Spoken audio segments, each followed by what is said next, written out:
Part 2 of the mental immune system. Here we go. One of my favorite stories to tell my students is how I failed to land a job in my hometown as a teacher. For as long as I wanted to be a teacher, I had a secret dream of becoming the head basketball coach at my alma mater. The dream didn't stop there.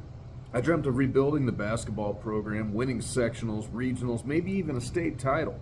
Maybe, just maybe, I'd someday get married and have boys whom I could one day coach. That dream was close to a reality, until it wasn't. There was a job opening in my field at my hometown school. I applied, interviewed, and all but felt the deal was sealed, until I found out they were going to hire somebody else from within the corporation who had more tenure and experience and a better reputation than me. I was crushed. I plunged into depression. I was embarrassed. I subsequently went 0 for 5 in my next interviews. It's safe to say I was in the dumps. In fact, I even considered that these were signs that I should not go into education at all. Maybe I should get a job working for the town or go into construction, I thought. I started checking the want ads and found a job coaching freshman basketball at another school. Then I landed an opportunity for an interview for a temporary position for a new school opening halfway through the school year. After interviewing, I was hired.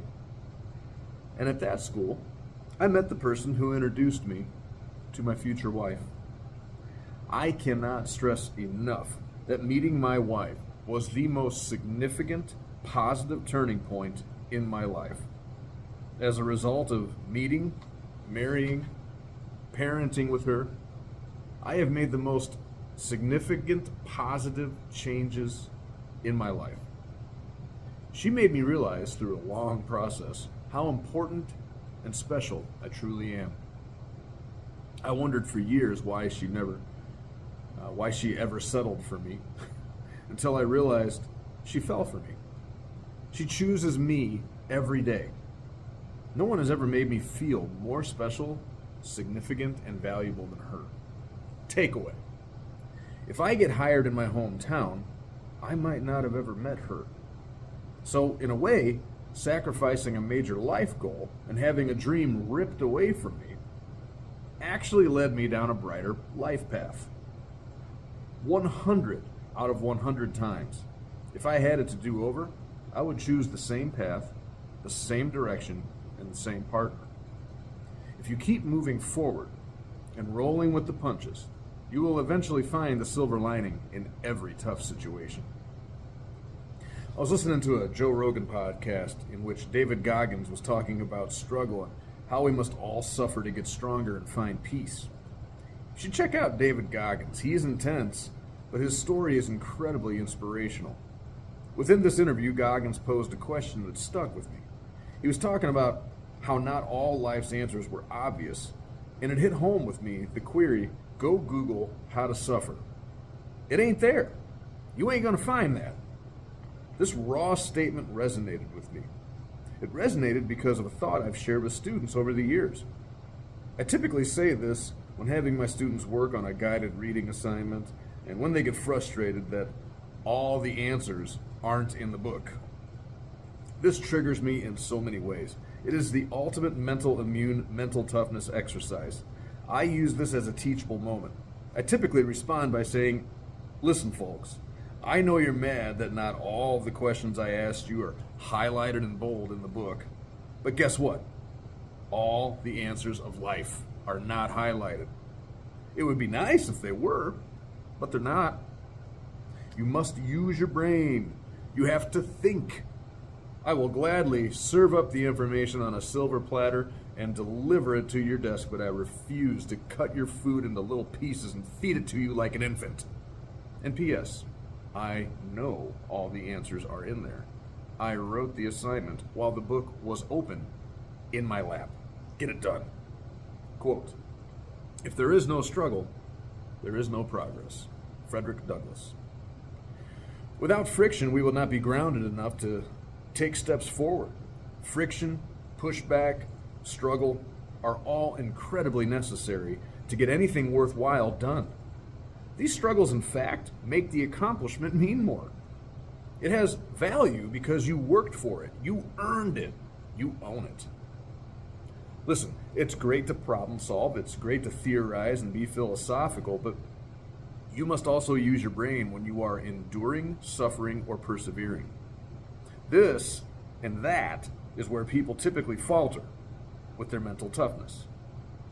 It is for this reason that I push people, players, and students to their limits, because the only way to know is to try.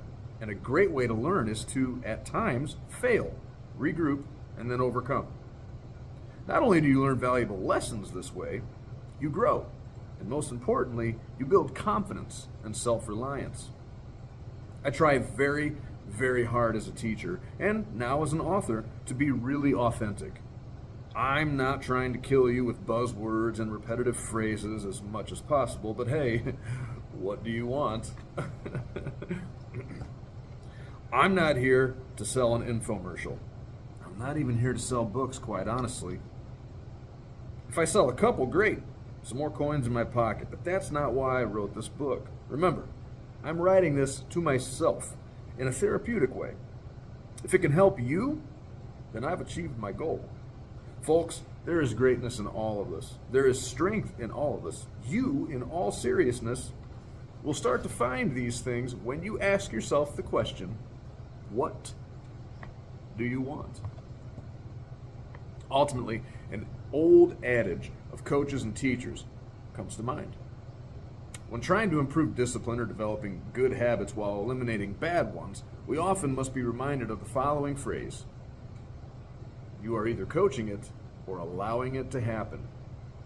If a player continually jumps or lines up off sides, we as coaches are either coaching them to get close to the line and jump a snap, or we are allowing it to happen through lack of repetition and accountability. The same could be said for mistakes in the classroom, bad habits in your personal life, or worse, repeating thoughts of negative self-image, lack of self-esteem and confidence. If you have these feelings, sometimes you are teaching yourself to do it, or you're allowing it to happen. It seems to me that we all have internal and external battles all the time. You can attribute this to a variety of examples. In this book, I have analogized the ghost, the good wolf, the bad wolf, or feeding the negative, but at the end of the day, it boils down to a simple conclusion for most. Every single day, we are battling against internal oppressors and external oppressors. It seems that very often people who are troubled internally tend to deal with external threats more than the internal ones. Sometimes this is by choice, but oftentimes it's an instinct of survival. It is a response to protect one's emotions. Sometimes this can also lead to the line of saying, hurt people hurt people. When people struggle internally, they usually look for external oppressors. Examples of internal versus external oppressors are literally boundless. If we all reflected on this for a moment, I would imagine we all could admit to falling into this mind trap from time to time. Could be an athlete blaming someone else, a coach or an opponent, for their trouble on the field. Could be blaming a judge or an official for a botched outcome. Could be a teacher with poor classroom management skills, blaming the behavior of the students. Could be teachers pointing fingers at parents. Could be parents pointing fingers at teachers. Could also be an average to below average employee blaming the workplace or their boss. What we must all remind ourselves to do is point the finger at ourselves first. I was guilty of this for nearly my entire adult life. I would put forth maximum effort coaching my teams. I would spend hours planning, analyzing, evaluating, practice planning, coming up with drills, and if my teams would still fall short, I would constantly question myself as a coach. There were times I had completely exhausted all effort and resources, but still blamed myself. The worst thing is that I would sometimes find enemies in the stands. Sometimes those enemies were legitimate people who questioned my character and my coaching ability, but oftentimes they were people who simply had a strange look on their face. I never fathomed that it could be as simple as somebody in a conversation reacting to their individual conversation, but because of the context of the game, I assumed their expression was directed at me. Sometimes parents would shake their heads in disappointment, and it could have been because of the decision that their child made that had nothing to do with me. But I would internalize that as their disapproval of my coaching ability. And therein lies the issues with our society. We create external oppressors. We immediately begin to put up walls. We immediately begin to separate ourselves, and we immediately begin to make up enemies when we don't need to be enemies. Sometimes we misread the situation. Sometimes we overanalyze the extent of a person's disappointment, confusion, anger, or disagreement. The problem sometimes is not the external oppressor. In my case, the problem has typically been my internal oppressor. Rather than scapegoat and blame outside of myself, I needed to reflect and realize what was broken inside of me. I needed to figure out what was hurting inside of me in order to figure out how to heal it. In my case, it wasn't so much the external oppressors as it was my internal oppressors, and I can only open the door to this concept for people because it ultimately starts with you. If you give a little, you get back a lot more. Love yourself.